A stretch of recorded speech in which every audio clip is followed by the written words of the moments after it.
Hello നമസ്കാരം. അപ്പോൾ ഇന്ന് നമുക്കൊരു ഡേ ഇൻ മൈ ലൈഫ് കണ്ടാലോ? അപ്പോൾ ഇന്നും വീണ്ടും അങ്ങനെ ഒരു അവധി ദിവസമാണ് കേട്ടോ. എല്ലാവരും വീട്ടിലുള്ള ഒരു ദിവസമാണ്. എല്ലാവരും എന്ന് പറയാൻ ആകെ ഋഷിയും ഏട്ടയും മാത്രമേ ഉള്ളൂ.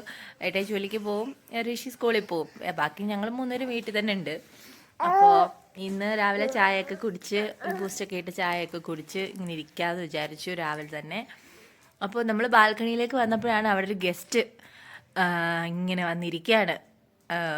ഇതാണ് നമ്മുടെ ഗസ്റ്റ്. അപ്പോൾ ഇങ്ങനെ ഓരോ വീട് ചാടി ഇങ്ങനെ കയറി നടക്കണം. നല്ല രസമാണ് കേട്ടോ രാവിലെ ഇവരുടെ ചാട്ടവും. ചില ആൾക്കാർ രാവിലെ ഭക്ഷണമൊക്കെ വീട്ടിൽ വരുമ്പോൾ തന്നെ അവർ ഭക്ഷണമൊക്കെ കൊടുക്കാറുണ്ട്. പഴം അങ്ങനെയൊക്കെ ഉള്ള എന്തെങ്കിലുമൊക്കെ സാധനങ്ങൾ ഒക്കെ ഇവർക്ക് കൊടുക്കാറുണ്ട്. അപ്പോൾ ഇവർക്ക് അറിയാം അത് നമ്മൾ വന്നു കഴിഞ്ഞാൽ വീണ്ടും കിട്ടുമെന്നറിയാം. അപ്പോൾ അവർ എന്നും ആ ഒരു സമയമാകുമ്പം അവർ വരും, ഇടയ്ക്കിടയ്ക്ക് ഇങ്ങനെ വരും.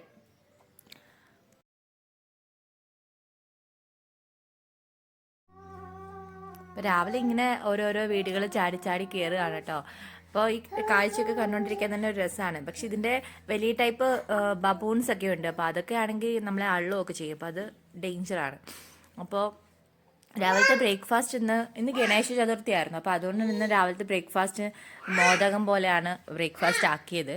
കറക്റ്റ് എക്സാക്റ്റ് മോദകമൊന്നും അല്ല, അതിൻ്റെ ഫില്ലിങ്ങൊക്കെ ചിലപ്പം എന്തെങ്കിലുമൊക്കെ ഡിഫറൻസ് ഉണ്ടാവും.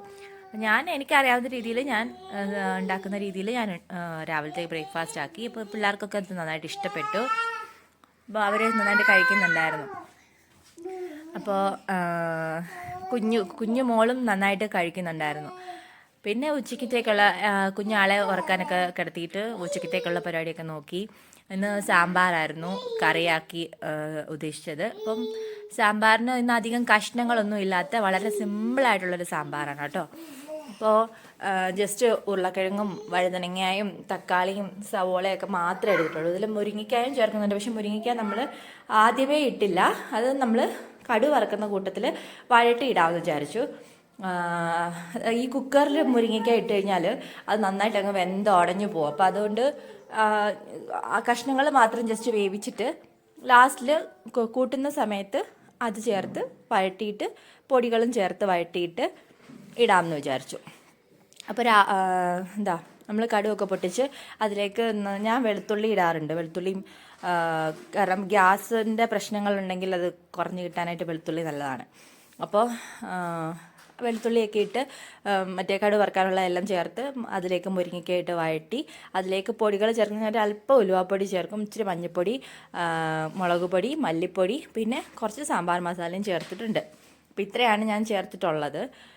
ഇത് നന്നായിട്ട് വഴറ്റിയിട്ട് അതിലേക്ക് നമ്മൾ വേവിച്ച് വെച്ചിരിക്കുന്ന സാമ്പാർ കഷ്ണങ്ങൾ ചേർക്കും. അതിലേക്ക് പുളി പിഴിഞ്ഞ വെള്ളം ഒഴിക്കും.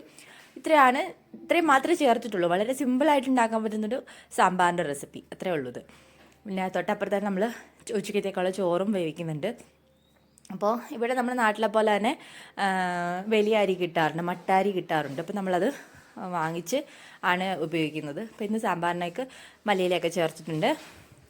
അതിനുശേഷം അപ്പോൾ അതൊക്കെ കഴിഞ്ഞ് ഞാനിങ്ങനെ ഹാളിലോട്ട് വന്ന് നോക്കിയപ്പം അവിടെ അച്ഛനും മക്കളും ഒക്കെ പാട്ടൊക്കെ വെച്ച് ഡാൻസൊക്കെ കളിച്ച് ഇങ്ങനെ ഇരിക്കുന്നു. അതൊക്കെ കഴിഞ്ഞ് ഉച്ചയ്ക്ക് ഭക്ഷണമൊക്കെ കഴിച്ച് അങ്ങനെ ഞങ്ങളുടെ ഒരു ഹാഫ് ഡേ അങ്ങനെ അങ്ങ് കഴിഞ്ഞു.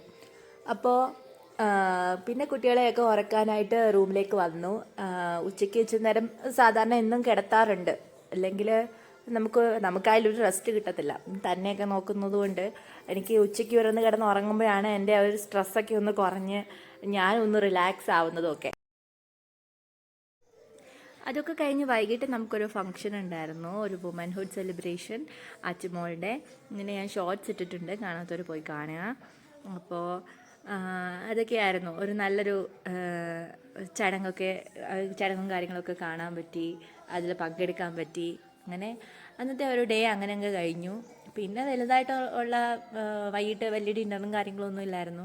ഇപ്പോൾ ഈ ഫംഗ്ഷന് പോയപ്പോൾ തന്നെ അത്യാവശ്യം നമ്മൾ ഫുഡൊക്കെ കഴിച്ചു. അപ്പോൾ പിന്നെ വൈകിട്ട് വലിയ വിശപ്പും കാര്യങ്ങളൊന്നും ഇല്ലായിരുന്നു. കുട്ടികൾക്ക് പിന്നെ ചെറുതായിട്ട് ദോശയോ എന്തോ ഉണ്ടാക്കി കൊടുത്തു.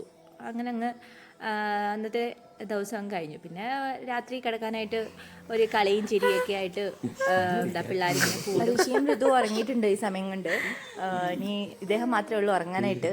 അങ്ങനെ ഈ full day in my life കഴിഞ്ഞു.